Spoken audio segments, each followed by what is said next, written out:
I probably should be prepared for that question. December 2009, I think. Soon after I started working at GW. I got a Twitter April 1st, so just over a year ago. It wasn't a joke. And I realized the biggest thing I noticed is that's where students were complaining. So when they had a concern, they didn't email me, they didn't, tell a friend, they didn't stop by the office. They were just saying, hey, I was on the Verne Express and it took 30 minutes. I think our students are definitely users, and I would say some of our students are Uber users. So in regards to that, I think, with watching events that are political in nature, or looking at the debates, or looking at major things that have happened in the city, I think it is a way, it's a connecting tool for our students to push out information that in my era you would have used a poster and a flyer. And all of a sudden there were all these rumors on Twitter that Kate Middleton was going to be our commencement speaker.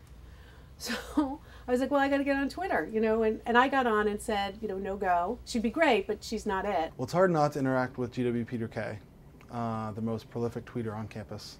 I think what Peter does that has been very successful is to engage people in conversations. Like, you'll see a lot of what he's doing, he's replying and connecting people to each other. How much time am I going to devote to this? Because in a typical college student's experience, you only have so many hours in a day. That's valuable in my role because sometimes there are incidents and crises and problems that you want to respond to as quickly as possible. And the sooner you can do that, the better in some cases.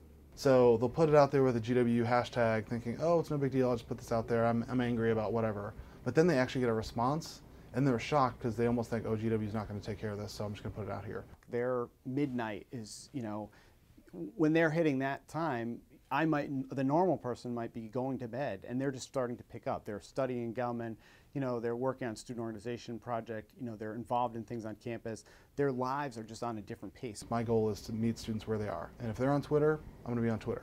I can't imagine a university not using these tools, because if they're not, they're missing out on a great way to communicate with their students.